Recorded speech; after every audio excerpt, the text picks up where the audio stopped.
আমার সামনে মশাটার সাথে তুমি গিভ এন্ড টেক কাজ করছো, তুমি আজকে তুমি বড় মঞ্চে করে করো, আর মিডিয়াতে তুমি তোমার যত হট ভিডিও আছে এবং তোমার সাথে মিডিয়াতে যে কথা তোমার নামে 100 মেয়ে সাক্ষী দিবে। তুমি গিভ এন্ড টেক কাজ করো না, তুমি তো বড় মঞ্চে করে আমার নামে বড় বড় কথা বলতো। তুমি কি কইছে আমি হিরো আলম কি অফার করছি? এক সেকেন্ড হিরো আলম এক সেকেন্ড কি অফার করছে? তুমি এক সেকেন্ড ভাইরাল আর সব সব ধরতে ভাই ভাই শুনেন আপনাকে নিয়ে ভাইরাল হওয়ার আমার কিচ্ছু নাই। আপনাকে নিয়ে ভাইরাল হওয়ার আমার কাজ করলে গিভ এন্ড টেক অফার দেয়নি কে জীবনে গিভ এন্ড টেক করোনি, তো বড় বড় কথা বলতে ভাই এই শুনেন আমি বলি অফার দিলো, এত লোক এত কথা বললো, কোনদিন তুমি তাদের বিরুদ্ধে কথাবার্তা বললে না। কেন বলবো হিরো আলমের তো চরিত্র খারাপ। হিরো আলম তো স্টেট ফর আমাকে হিরো আলমের তো চরিত্র খারাপ। হিরো আলম তো স্টেট ফর আমাকে সরাসরি অফার করছে। তোমার শব্দকে তোমার তাহলে কেন শেয়ার রিয়ামণিকে তো আমি চিনি না। রিয়ামণি কালকে আমাকে নক দিছে। আমি কেটে বুঝি না তোমার নামে রিপোর্ট কি নাই? তুই কত রিপোর্ট লিবা তোমার নামে? আপনি আমার নামে রিপোর্ট আছে।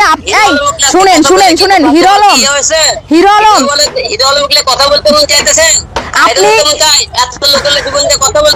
আপনি হিরো আলম কোনো কিছু দিয়ে ভাইরাল না, ঠিক আছে? আপনি নষ্টামি করে নোংরামি করে আপনি ভাইরাল। আপনি কোনো ভালো কোনো কাজ দিয়ে ভাইরাল না, ঠিক আছে? আপনার চরিত্র ভালো হলে 5-5টা বউ এমনি চলে যেত না।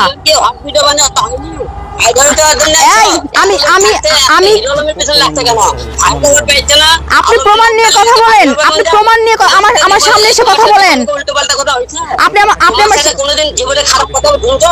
তোমার সাথে জীবনে আচ্ছা কালকে আপনি আমাকে গিভ এন্ড টেকের অফার দেন নাই? কালকে গিভ এন্ড টেকের অফার দেন নাই? করতে যাব? একজন নোংরামি করবে বলে কি আমি করতে যাব নাকি? না, যেহেতু আপনি দীর্ঘদিন মানে আমাকে অফার দিতে পারে। কালকে যখন আমি হিরো আলমকে নিয়ে পোস্ট করছি, তখন হচ্ছে ওই পোস্ট দেখে মিডিয়ার এমন কোনো পার্সন নাই যে আমাকে মেসেঞ্জারে নক না করছে। ওইটা দেখে রিয়ামণি আমাকে নক দিছে, লেখছে হাই কল দাও, তোমার সাথে কথা আছে। কি হয়েছে হিরো আলমের সাথে তোমার? আমি বলছি এই ঘটনা। বোন তুমি ওকে নিয়ে মুখ খোলো। শোনেন, অনেক মেয়েরাও কুপ্রস্তাব দিছে, যেই মেয়েগুলো হচ্ছে আমাকে মানে মেসেঞ্জারে পাঠাইছি, স্ক্রিনশট আমি রেখে দিছি। রিয়ামণির কথায় আপনি মুখ খুলছেন? রিয়ামণির কথা কেন? কেন আমি মেনা? আর কত মেয়েকে ঠকাবে হিরো আলম? কত মেয়ের সাথে মানে এরকম মানে করবে, নষ্টামি করবে, ফাইজলামি করবে? তো নোংরামির সীমা থাকে। তো হিরো আলম দিনের পর দিন যে নোংরামিগুলো করতেছে, আমার মতো মেয়ে যদি 5টা মেয়ে যদি মুখ খোলে, আমার মনে হয় না যে ও মানে মিডিয়ায় মুখ দেখাইতে পারবে সমাজে কারো কাছে। কিন্তু কোনো মেয়ে মান সম্মানের ভয়ে দেখাইতে পারে না। আমি হচ্ছে অনেক মেয়েকে পাঠাইতে পারবো, মানে আমার সামনে নিয়ে আসতে পারবো। ঘটনা আজকে সকালেও হচ্ছে মিডিয়ার যে সাথী নামের একটা মেয়ে, ও আমাকে স্ক্রিনশট দিছে যে কিছুদিন আগে ওকে হিরো আলম কুপ্রস্তাব দিছে, ও মিডিয়া ছেড়ে দিছে, এখন কাজবাজ করে না। তো আমার মেসেঞ্জারে আমি যখন পোস্ট করছি, তো অনেকে লেখছে, ভিডিওর মেসেঞ্জার মানে মেসেজে লেখছে ও আসলে লুচ্চা, ওর চরিত্র খারাপ, আমাকে এরকম কুপ্রস্তাব দিছে হিরো আলম।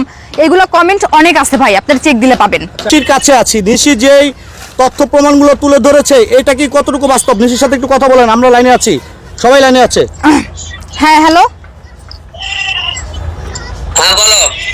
আচ্ছা কালকে রাতে যখন আপনি আমাকে ফোন দিছেন, তুমি নামাজ পড়ে সামনে কথা আমার নামে বদনাম করতেছো। এই যে হ্যালো তুমি এক সেকেন্ড তুমি আমার সামনে তুমি কথা কিছু ভাবি কথা বলবো, তারপর তুমি কথা উঠতে লাগবে। ওকে হ্যাঁ ঠিক আছে ওকে। হ্যাঁ, একজন ব্যক্তি বলছে, তার নাম আমি বলবো না। হ্যাঁ, হিরো আলমের কাছের লোক, তার পেস্টেজ হিরো আলম সামলায়, মানে হিরো আলমের পেস্টেজ সবকিছু ওই লোকটা সামলায়। কিছুদিন আগে রিয়ামণির আইডিতে প্রবলেম হয়েছিল, ওই লোকটা সমাধান করে দিছে, ওই লোকটাই নষ্ট করছিল। তো তার কথা শুনে হিরো আলমের কথা শুনে আমার আইডির উপর রিপোর্ট মারা হয়েছে, যাতে আমি কোনো ভিডিও বা পোস্ট না করতে পারি। না ওর সাথে আমার ভালো কোনো পরিচয় নেই। কালকে পরিচয় হয়েছে, কালকে রাতে আমার পোস্ট দেখে পরিচয় হয়েছে। হঠাৎ করে কিভাবে পরিচয় হলো রিয়ামণির সাথে? কারণ আমি বলছেন যে রিয়ামণির সাথে আমার কোনো পরিচয় নাই, রিয়ামণির সাথে আমার ওরকম কোনো ই নাই।